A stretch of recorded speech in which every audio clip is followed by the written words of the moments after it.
Suffering for years, Kratos, the once great general, now known as the Ghost of Sparta, had pledged himself as a champion to the Gods of Olympus. In return, he hoped only to rid himself of the nightmares that haunted him for far too long. But for now, his only respite, his only relief from the sins of his past, was found in the heat of battle.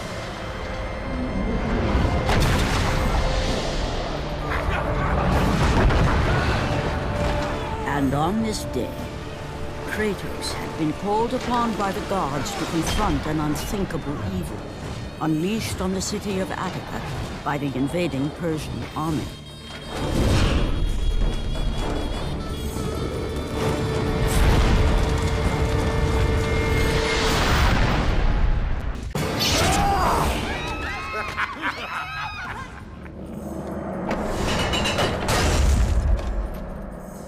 What evil have you wrought on this city, Persian?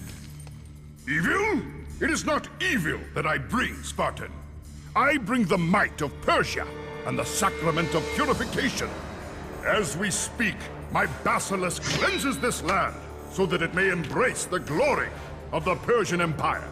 Olympus has sent a message, and I am here to deliver it. Then you are just a messenger. So take this message back to your little gods. It will take more than a pathetic Spartan to stop the power of the Empire. Please. Please, spare my life, and I will give you all that you ask. You have nothing I want, Persian. Take my kingdom, my women, my gold. I won't take your riches, but I will take your life! Fulfilling his commitment to the gods, Kratos defeated the basilisk brought forth by the Persians. But this small victory would not satisfy the man who had come to be known as the Ghost of Sparta. Is this all you would have me do? Is there nothing else?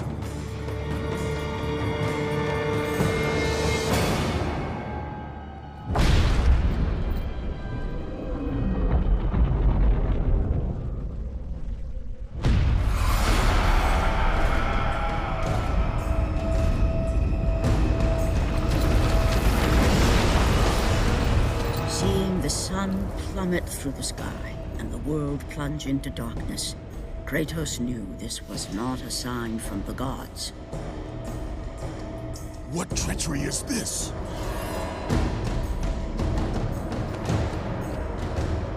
Setting his sights on the glowing horizon, Kratos made his way toward the mysterious light. But there was more afoot than Kratos could possibly know.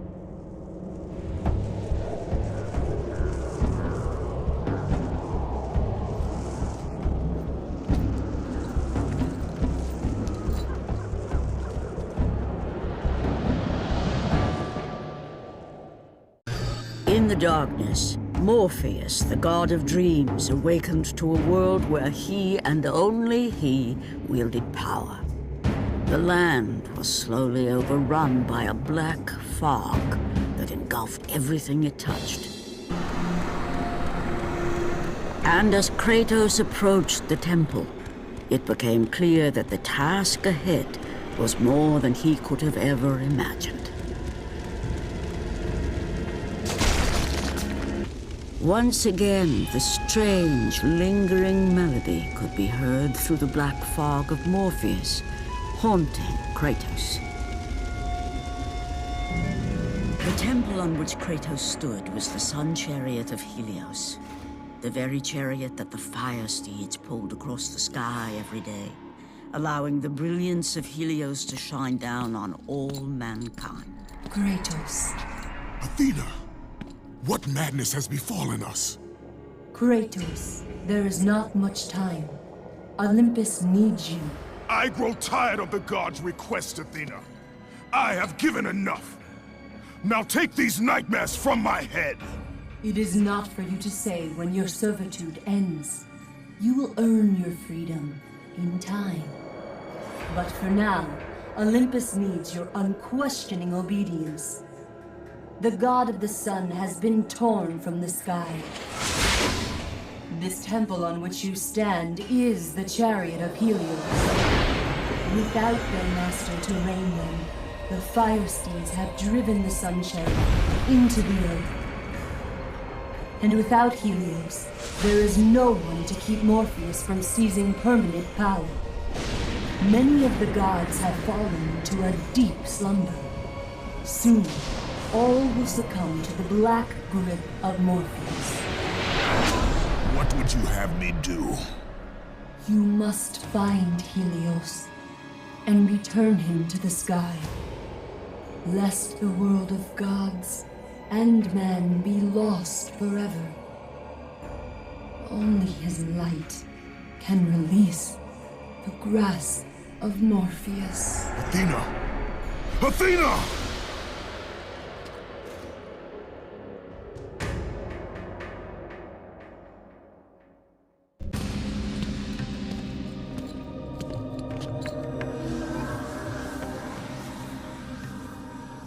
I am grateful you have come, Ghost of Sparta. The Titan Atlas has been freed from the pits of Tartarus, and has taken my brother Helios from his rightful place in the sky. What does Atlas want with the sun god? Helios holds within him the power of the sun, a power so great it can destroy the world. It cannot be trusted in the hands of a Titan. Please, take the sun shield from his throne, walk through the gates of Olympus, and you will find me. Hurry, Kratos. Even now, my brother suffers at the hand of Atlas. As Kratos stepped out into the eternal night, much had changed outside the temple. Morpheus grew ever stronger as his harbingers of darkness continued their relentless march. As Kratos entered the cave, Eos, goddess of dawn and sister to Helios, sat above him, visibly weakened by the absence of the sun. All glory be to Lord Zeus for granting you safe passage to me. The king of the gods does not aid me, Eos. I am but a slave to Zeus and Olympus. Save my brother, Kratos, and he will convince Zeus to release you and rid you of the horrors of your past. I give you my word. The gods have broken their word to me many times. Forgive me if I find it hard to believe your promises. Be that as it may, Kratos. The primordial fire is almost out. Without Helios, the life-giving light of the world cannot be sustained. If you do not find him, only darkness and death awaits all of us. Where has Atlas taken him? I do not know, Kratos. Follow the passage out of the cave. Retrieve the fire, and it will light your path to the remaining steeds. They will guide you to their master. They will take you to my brother. May you go with the speed of Hermes, Ghost of Sparta.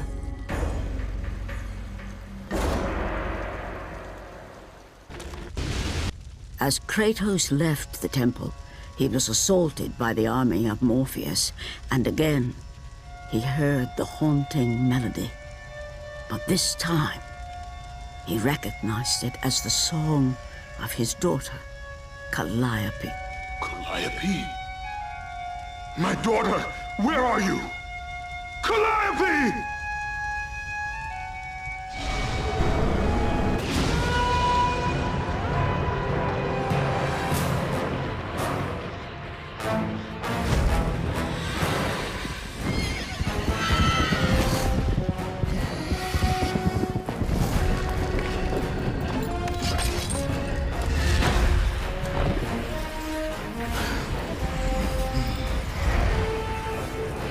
With the release of the fire steeds, Kratos was now in the hands of the beasts.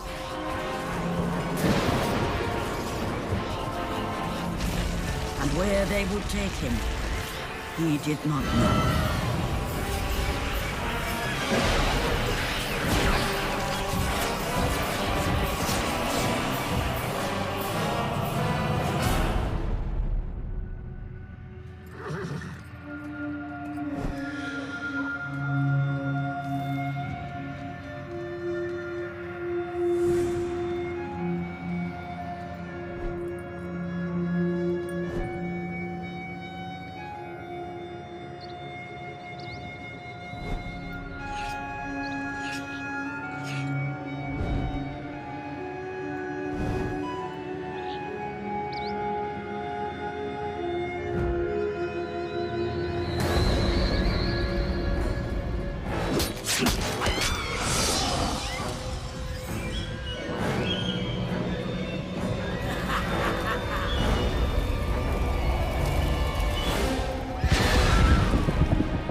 deeds pulled Kratos away from the grip of Morpheus, they crossed into the underworld.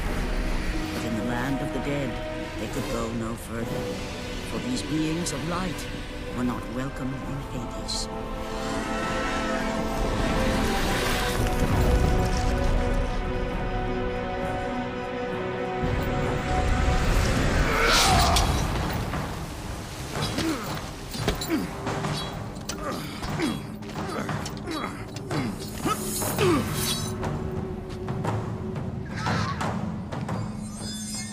Kratos found himself on the very edge of Hades, the land where no mortal had set foot.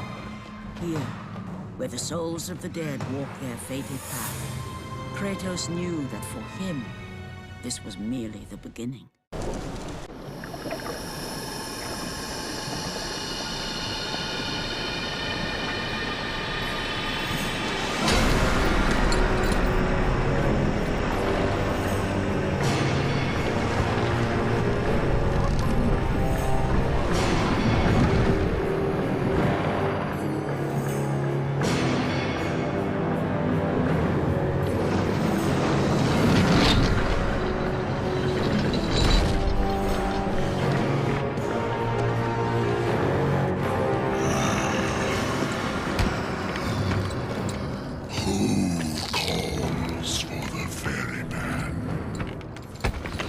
Ghost of Sparta, slave to the Olympians. I am a slave to no one, Charon.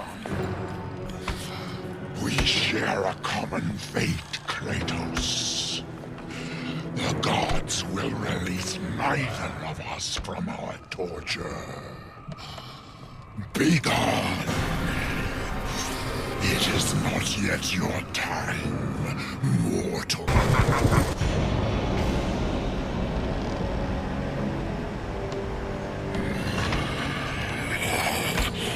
You chose your path. Ghost of Sparta! Here, where the souls of the wicked are tortured in the pits of Tartarus, the wailing and agony of the damned resonated deep throughout the bowels of the underworld.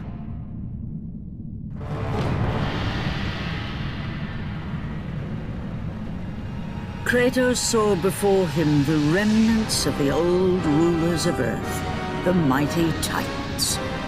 Defeated by the gods and enchained in the depths of Tartarus, they suffered their unjust penance. And for their torment, it was well known that these immortal beings hated the Olympians with immeasurable fury. By the hands of Zeus, the Titans had been bound and shackled in their torment for 1,000 years, with no hope of escape. Now the chains that once held the Titan Atlas lay broken, and only one question plagued the thoughts of Kratos. Who will release such evil?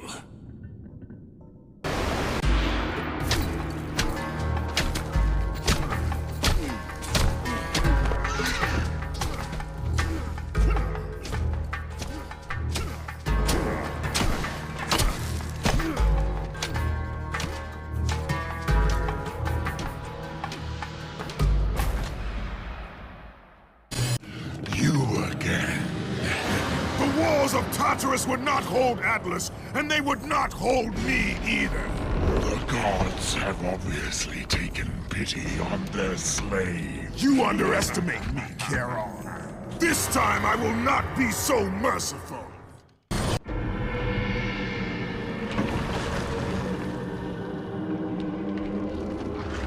Having defeated Charon, Kratos journeyed deeper into Hades and closer to his goal. For in the distance, the bright light of Helios illuminated all of the underworld.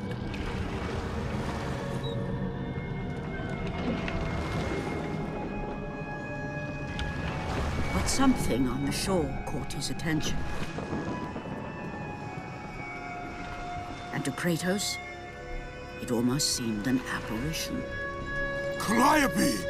Upon seeing his daughter, Kratos realized that all that he had been working for all that he had wanted was within reach. Years of service to the gods had not delivered him from his pain. Never had it eased the burden of his past. And now, Calliope was found. Calliope!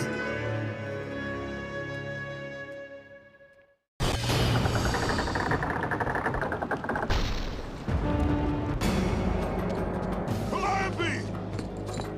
Calliope, where are you? Kratos looked, but his daughter was nowhere to be seen. In the middle of the room sat a graceful figure, a figure he recognized all too well. Persephone, wife of Hades, and queen of the undead. Where is my daughter, witch? Choose your words carefully, Ghost of Sparta. You address the goddess of the underworld. Your daughter is well. She lives among the pure souls in the Elysian fields. Lead me to her. Have you forgotten, Kratos? The Olympians need you. They slumber at the hand of Morpheus. I have faithfully served the gods, yet they do not give me what I ask. I grow weary of their demands. The gods on Olympus failed me too, Kratos. I was betrayed by Zeus and tricked by my husband Hades. Now I am to stay in the underworld as Queen of the Dead, to serve the fallen and care for them as my own children. Persephone! I demand to see my daughter! As you wish. If Calliope is your true desire, I can help you. But be warned, Ghost of Sparta. The world of man will suffer because of your choice. I care little for the world and its suffering! Where is she? If you are to see your daughter again, you must become worthy of Elysium. Cast your weapons at the Forsaken Tree, and let it release the evils of your past. Only then will you be free of your sins, and be granted passage through the divine gates.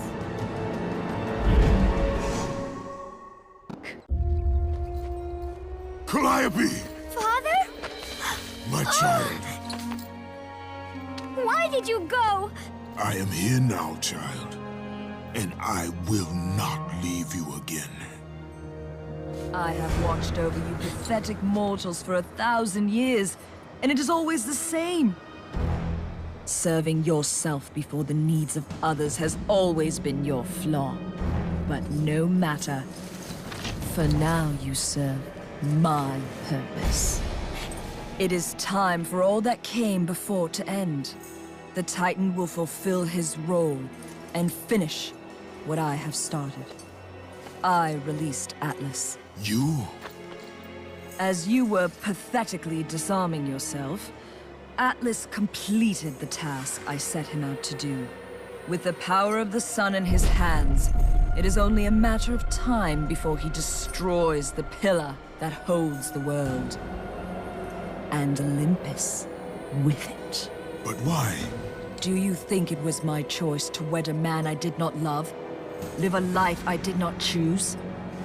I was betrayed by the very gods that once saw me as their own, but no more. Once the pillar is destroyed, the world will revert into chaos. And what is to become of you? I will have my peace and be free from this miserable existence. I will perish, but it is my choice. Father? What's happening? I'm scared. In your selfish choice to be with your daughter, you have caused her ruin. No.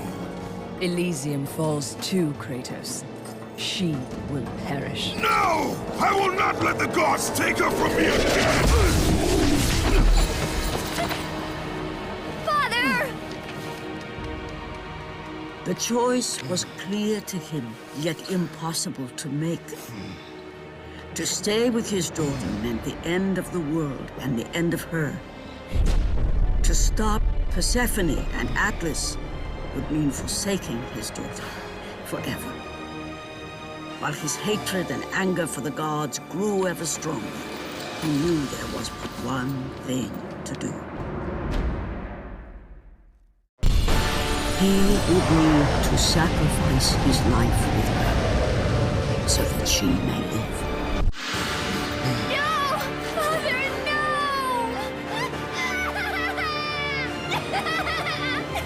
At that moment, Kratos knew his destiny was not with Calliope. The fates were never that kind.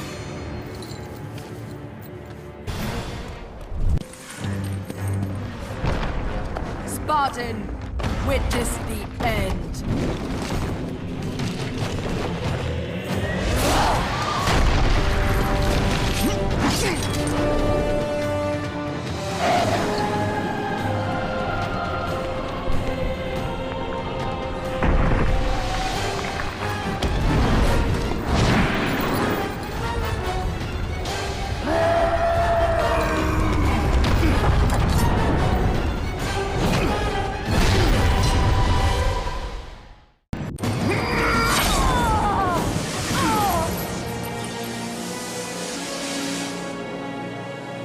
Your suffering will never end. Ghost of Sparta.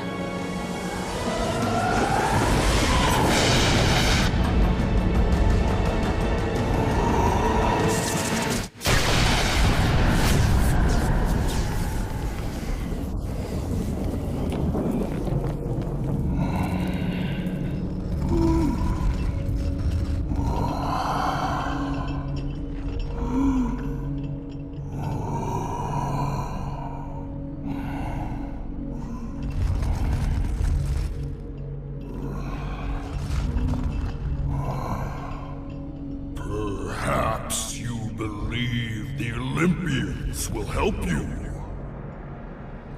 But I ask, where are your gods now, Kratos?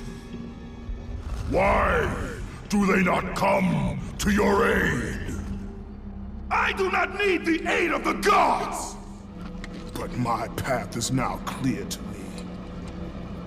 I will serve them! And they will keep their promise to free me from my past! I ask you, Spartan, what good is the promise of an Olympian? It is all I have, Atlas!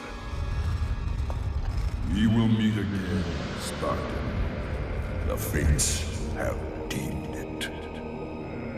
One day, you will regret what you have done here. The mighty Atlas was left enchained, cursed to forever hold the world on his shoulders. Greater penance than even Zeus himself had placed on the Titans. The fate of Atlas had been sealed, and the goddess Persephone was no more. Kratos had saved mankind, but that mattered little to him. By forsaking his daughter, he had abandoned the only person he ever cared for. What he had long sought and finally found was now forever lost.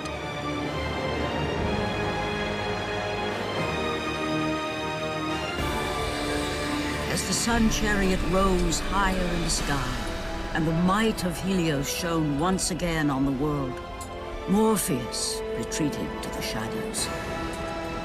Kratos gained little satisfaction from his victory. With years of servitude in front of him, he would need to confront his past and fight to reclaim the humanity he lost on the day his dark legend was born.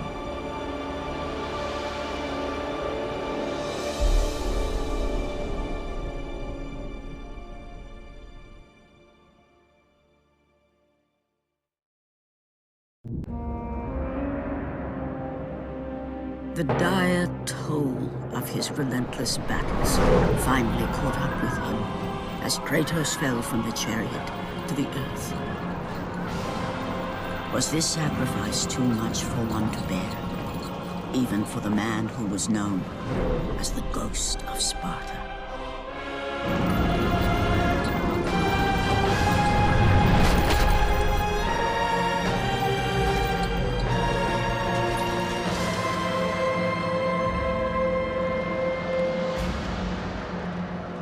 He has again served us well, Athena.